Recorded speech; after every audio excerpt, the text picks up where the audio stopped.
morning, Karen Oakham back again. This episode, we're going to concentrate on race and the intersection between race and LGBTQ issues and voters. We have for you two wonderful, wonderful people, Vicky Kirby from the National Black Justice Coalition and Venton Jones, who I think you're just going to fall in love with him. He's a candidate for the state representative out of Dallas, Texas. So, Max, you want to say hi to everybody? Good morning, Karen. We have two fantastic guests today with some incredible insights into voting, voters' rights, and why it's important. So I'm going to pass it off back to you and our guests to hear more about that. Thank you, Max, and you're right. What we're hoping that you all get from Vicky and Venton is the courage and inspiration to overcome fears that are very real fears about voting. We are with Vicky, who is from the National Black Justice Coalition. And Vicky, you know, the National Black Justice Coalition does so much. So why don't you introduce yourself and sort of give us a lay of the land and where the National Black Justice Coalition fits into that? And then we'll go into election stuff. My name is Victoria Kirby York. I use VKY, she and they, in place of my name. And I'm the Deputy Executive Director at the National Black Justice Coalition. We're the nation's only civil rights organization focused exclusively on Black LGBTQ plus and same gender loving people.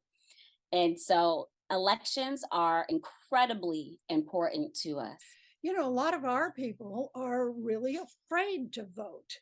I mean, whether it's, standing in line and being suspected of being LGBTQ and pulled up and beaten up, or whether you're trans or non-binary and you get questioned about your name change or whatever it may be. And not only that, but there's this kind of disillusionment. There's a distrust. I mean, Trump, nobody seems to be held accountable for what's happened to our democracy over the past 5 years or so, 4 years under Trump, but birthism before that. And I know that you work on the John Lewis Voting Rights Act.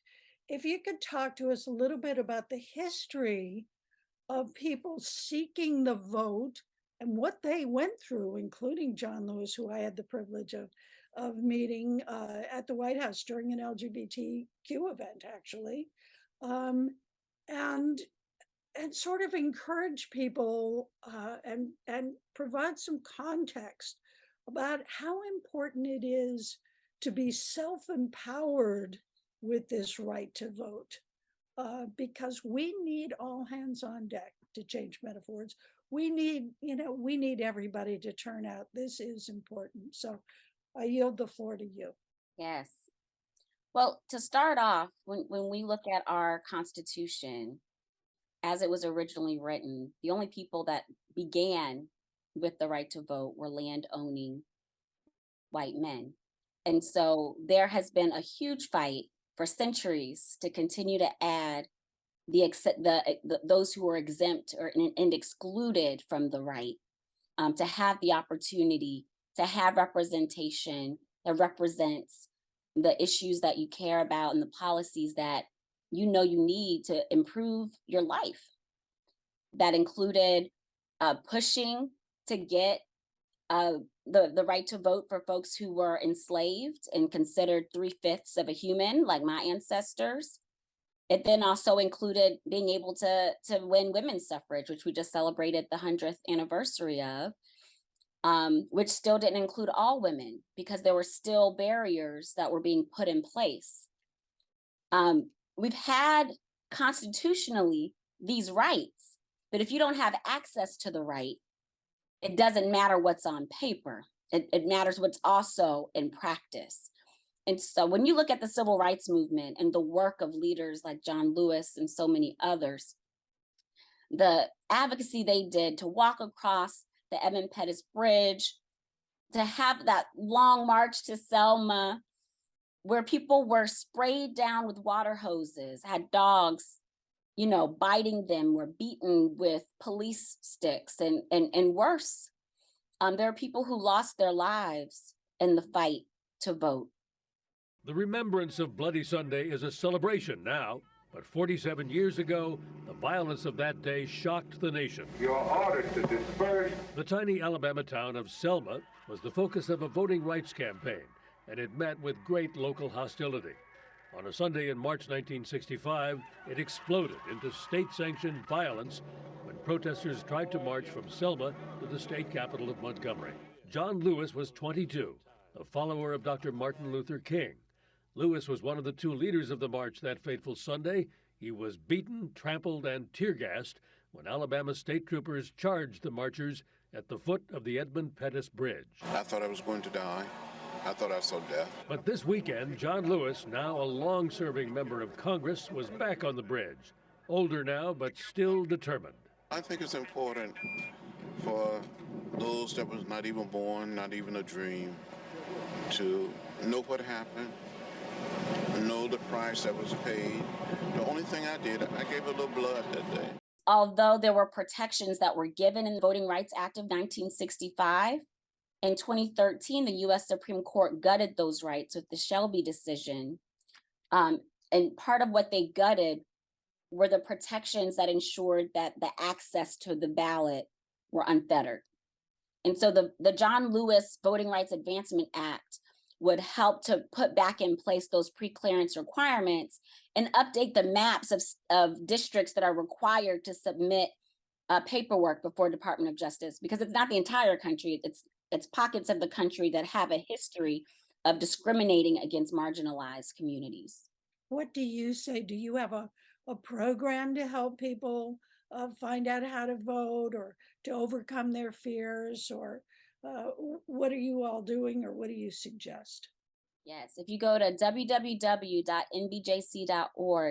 we have a voter hub that has information for folks to be able to look up their current voter registration status, to send in a new voter registration form if they've never voted before, to be able to submit a vote by mail request. So you get your ballot in the mail and you can mail it in or drop it off at a drop box if your community has that option. We also have resources to different partner links, and we include information about what people should be thinking about when they go to vote, and to be able to determine what different candidates believe in and represent regarding our issues that impact us closely. And to be able to use that as a litmus test, so to speak, of, all right, this person believes in this, and this, all right, great. That's who I'm gonna check off on the ballot. And the thing that I like to say to give people hope is, Yes, people are trying to have people forget already about the 2018 and 2020 elections as if it didn't matter. And I have to remind people that as you talk about folks taking the sheets off their heads and showing their membership in the Klan or Proud Boys or whatever the group is in their community that believes that one particular kind of white person, it's not even all white people, right? A particular kind of white person is better than everybody else, right? Because if you're disabled, if you're Jewish, if you're queer or trans, if you're poor, if your family still has an accent from the country they came from, let's be clear, it's not even all kinds of white people supremacy. It's a particular kind. You have to be Christian, right? A particular kind of Christian, a kind of Christian that excludes other people, which is not Christ-like, doesn't follow the Christ that I was raised following. The thing that I like to remind people are those people that were under those hood, they had a plan that we foiled in 2018. I take people back to the 2010 election when the Tea Party took over and began a strategic plan to first take over Congress. They took over the US House, they took over the US Senate, and to then win the presidency, and in between to take over enough state houses and governors' mansions that they would be able to have a constitutional convention for the first time since the original one that created our founding documents. and that they would have been able to use that convention to completely rewrite our Constitution based off of what they believed America should be. They were only 1 to 2 state houses away when we came to the 2018 election. And what did we do? We turned out in record numbers during a midterm when people said we wouldn't. LGBTQ people, people of color, young people, differently abled or disabled people. We showed up and showed out, and we got rid of folks in those state houses and governor's mansions. We took back a chamber of Congress, the US House of Representatives. And then in 2020, progressives were able to have, well, plus Georgia, 2020 plus the Georgia midterms, got to shout out Georgia. We're able to have this 50-50 US Senate that didn't allow us to get some of the legislation we wanted signed into law, but was able to stop some pretty bad things from being able to become the law of the land. And so when people wonder if their vote matters, what has changed, I let people know. When we showed up and showed out in 2018 and 2020, we changed the course of the strategy of the far right, who wanted and had a really good plan. They almost came close to implementing to completely hijack our democracy and our nation's values. And we can do that again in just a couple weeks if we again show up and show out everywhere in places they don't expect to see us. If we know the rules that they put in place and we are able to maneuver within them to still win elections, we will then have the majority and the power needed to fix the rules and to ensure that there's fairness applied to the system. But we have to be smarter than even they were. I'm like, shoot, are we planning for a constitutional convention? What states are we taking over? Well, and just, consider the fact that they have control of the US Supreme Court. So even if we pass laws, if they come up with some challenging law and get it up to the Supreme Court, it's like there are no 3 arms of government anymore. And we need a course correction desperately. That's why the US Senate is so important, though, because of the judicial appointments, the federal judicial appointments that are made there. Both the US Supreme Court picks, but also the lower courts, because to get to the Supreme Court, cases have to start at the lower courts.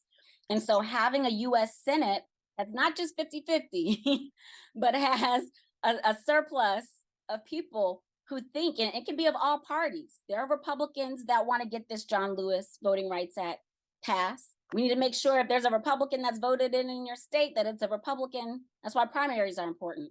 That it's a Republican that's going to vote for that, right? That's going to vote for fairness. They have they have a battle raging within that party. And, those primary voters determine the direction they go. I know the primaries have passed everywhere, but keep that in mind ahead of the 2024 elections. Well, and keep in mind that there's a movement afoot to expand the Supreme Court as well. Yes. And that may not happen if the Democrats don't win in the midterms, because as you say, the Senate could go. There's just no passage of such a piece of legislation to expand the court. Do you have anything in particular that you want to say to encourage our people?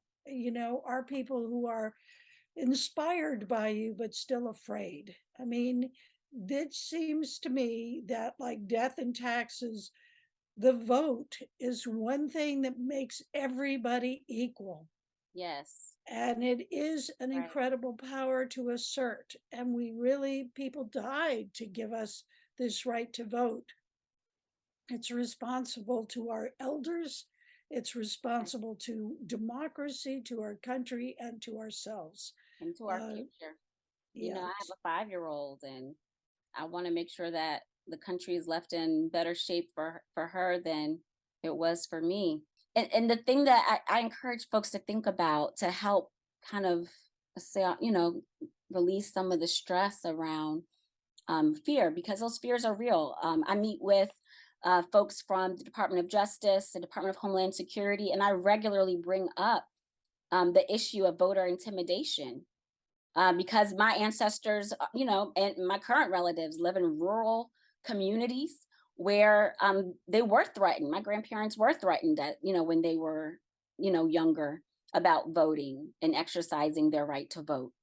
And yet, um, you know, and that included being threatened on their jobs, whether or not they were going to keep their job if they went to vote. It meant being threatened with their lives, whether or not they were going to become victims of arson, the destruction of their property, having to move from the country that their families toiled on, going back to the, colonial period, right? And so I know, because I've heard these stories, I've lived with these stories my entire life, what that's like. And I know, especially our trans and gender nonconforming siblings live with those fears too, whether it's been experienced or not in certain cases. And the thing that I say is the Department of Justice, Department of Homeland Security, they do have a plan around that. Call your FBI field office, local police departments, if you do experience that kind of intimidation, because it is against the law. Know your rights, know what you have to have. The State Department has made it possible for gender markers to be updated on passports. That's a form of identification that you can take to the ballot. You can also use credit cards. There's some credit card companies that have also made it easier for trans and non-binary people to update their names on their cards. That can be a form of ID in many places, but not all. So know your rights. That gives you a little bit more, confidence to stand up tall when you're in that line. And think about it like going to the grocery store, right? It's the members of your community. There are different ways you can vote. If you don't want to stand in line or you can't, you can vote by mail. Voting by mail kind of removes that level of pressure from your shoulders. So, know your rights, know your options, and know that you have support and help. There is a voter protection line where you can get help from lawyers on election day and leading up to it. I think it's 866 Our Vote. But you can also Google National Voter Protection Line and it'll come up for you. But we can't stay at home. We can't afford to. There have never been so many issues of importance to the Black LGBTQ+ and same gender-loving community than in this year's midterms. Teaching our history in school, improving civil and voting rights, our inclusion and public safety and health programs are all on the line, whether by mail, early, or on Tuesday, November 8th. We must own our vote. Own your power on Election Day and every day. So we want to thank Vicki and the National Black Justice Coalition. Please do go to their website and check out all their voter information. Coming up now, we have a wonderful human being, Venton Jones. We'll let him tell you a little bit about himself, and then we'll talk about how and why he made the decision to run for office out of Dallas, Texas. My name is Venton Jones, and yes, I am in Dallas, Texas, running for state representative for Texas House District 100, which is also the House District that I was born and raised in. So one of the main reasons that I'm running is because I've been afforded the amazing opportunity to be able to learn and dive into public policy through my work in addressing public health, through working to address the HIV epidemic, working within the African American community and the LGBTQ community, and now using that experience to bring that home and to be able to help change outcomes, not only in the community that I grew up in, but also in the state of Texas right now, where the state is in desperate need of leadership to make sure that we're not continuing to perpetuate the hatred and the bigotry that we continue to not only see statewide, but also that we see in our national discourse right now. So I ran to make a difference and use the experience that I've gained to be able to do that necessary work, particularly for a new generation of leaders that have been able to learn and grow from so many fighters that I've seen, particularly addressing HIV and public health, and the fight that had to take place in the 80s, the racial justice work that continues to, that take place, that's so needed to be present right now in our state discourse and also our national discourse. Just listening to you, it sounds like you're bringing so much more wealth of experience, not only to this race, but through your race, through to educating others. So, can you talk to me a little bit about how that intersectionality works for you and how you move forward in the world with that? Absolutely. I can say from a very young point in my age and also in my career, the conversation about intersectionality has been very present. As a Black gay man from the state of Texas, uh, I could not remove one identity or the other if I tried. And I chose not to, especially when it came to learning how to be in a space of authenticity, because that voice is important right now. He cares. He's always had was a people person. Granny is so proud. Go for it, baby. We need somebody who is one, has a heart for service. Whether it's in public policy, public health, being a community volunteer or precinct chair, he has been on the ground doing the work. In my background, that definitely started in the HIV movement, where we know, for those who are following the HIV movement and the history of the movement, we've seen both the detrimental impacts that HIV/AIDS has had, not only in the Black community but also the LGBT community. And where that intersectionality comes in is when you see that crosshair of those who have to exist in Black LGBTQ spaces or Black people of color spaces. There's an even larger exponential impact of HIV. But in working in HIV, you also saw that it wasn't just about public health. These communities at this intersection also face larger socioeconomic disadvantages, more racism, more stigma, more discrimination in those circles. And so one thing that I committed the last 20 years of my career to doing before running for office was to work unapologetically in that space. And so my work starting, in Dallas County and addressing HIV. In 2010, I had the opportunity of living in Washington, D.C., working with organizations such as the National Black Gay Men's Advocacy Coalition, working with the National Black Justice Coalition, and also working with other, organizations that were working and doing that intersectional work. And from that work, that not only allowed me to gain experiences in fighting HIV, but also fighting for reproductive justice, fighting for economic justice, for fighting for opportunities for our communities that are so important, especially when we move that conversation to the South and particularly in Texas, where we know we need to continue to build strong leaders in the South. And so in 2019, I moved back to Dallas and started an organization called the Southern Black Policy and Advocacy Network that focused on building health outcomes for Black communities in the South through addressing and improving public policy. And our work was done in 4 lanes: training, education, advocacy, and mobilization work. And I believe just starting this organization, the combination of also moving back home and now being able to serve in elected capacity has just been an opportunity to be able to realize something that I never thought would be possible with somebody with a story such as mine. And that was being able to serve in my community, serve in a district that's represented by 80% people of color, and be exactly who I am, and have a level of confidence that I did not have before, coming to the table and being confident in my ability to be able to make change in a community that I care so deeply about. That's really important. What was kind of your aha moment when you said, I'm going to take what I've learned and not just stay right where I am, but I'm going to run for office because that's the next step? I mean, frankly, for a lot of us, it was a crucible coming out. A lot of us lost family. Hmm.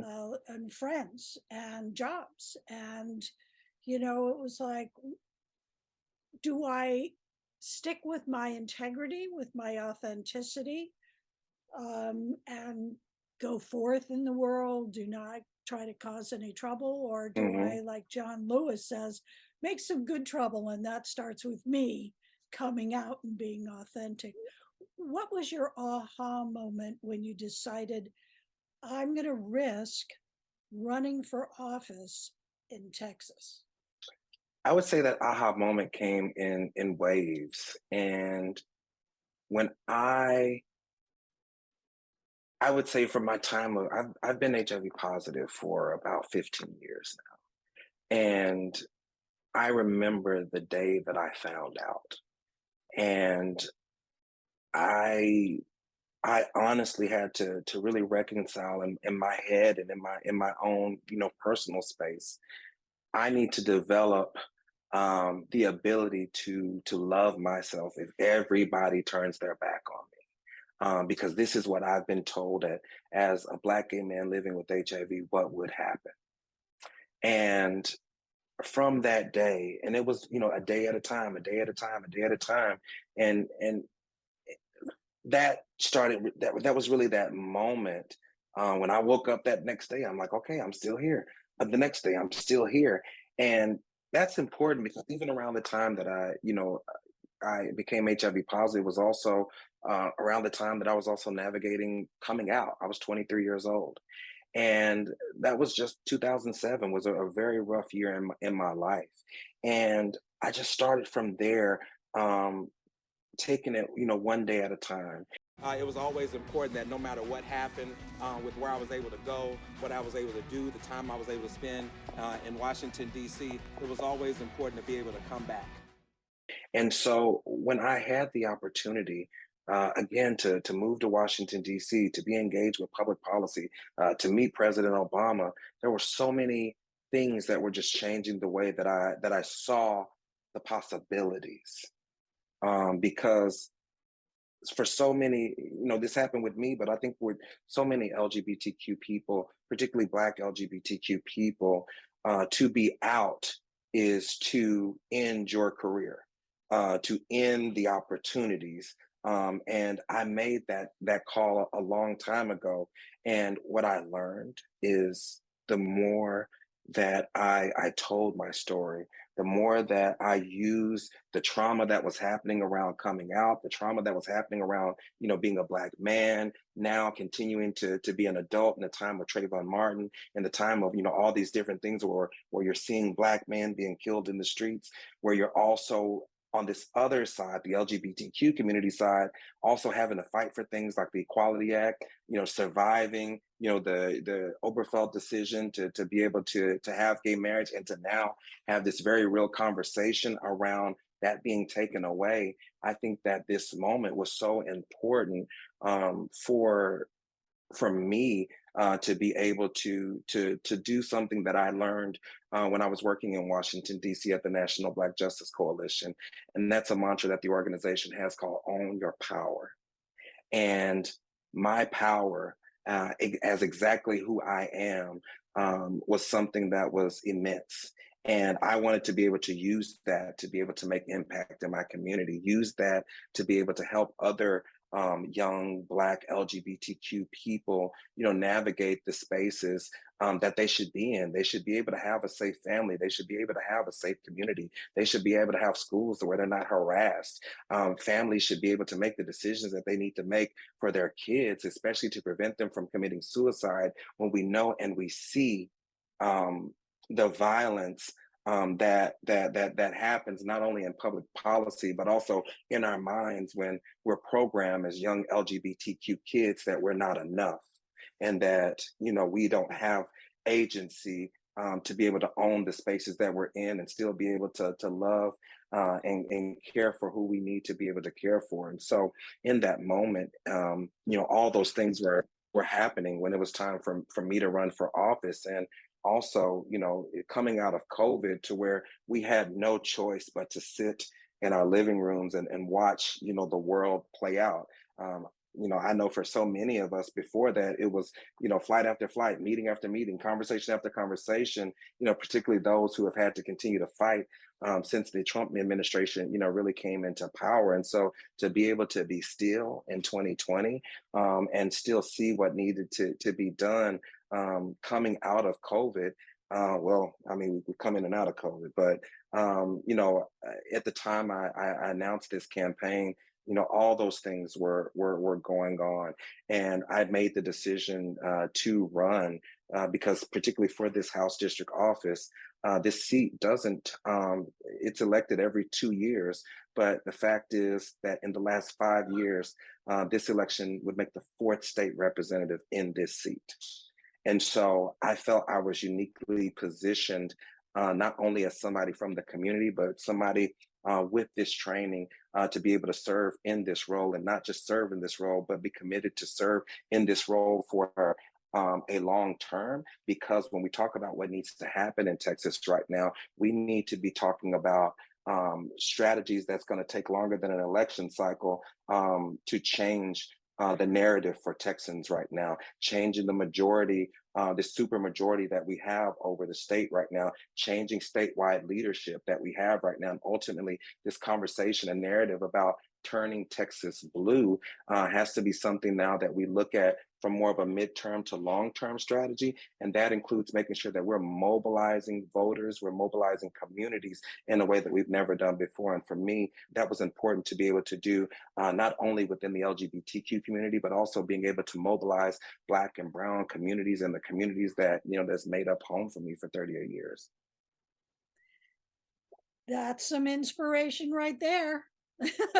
you know, so one would say, not only go vote for Venton Jones, but go vote. Absolutely. Every vote is sorely needed during these midterms, because all that you were talking about, the vision you just laid out, from where you came to where you want to go and what you want to do, so much of it depends on what happens on November 8th. That's right. I hope you've been as inspired as Max and I have been by both Vicki and Venton. We have a lot of fears about what's happening in the world now, what may happen, but our darkest fears may in fact come true if we don't go and vote in these midterms. We need to elect people like Venton Jones. We need to listen to people like Vicki, and we need to become activists and advocates for ourselves, empower ourselves to go and vote.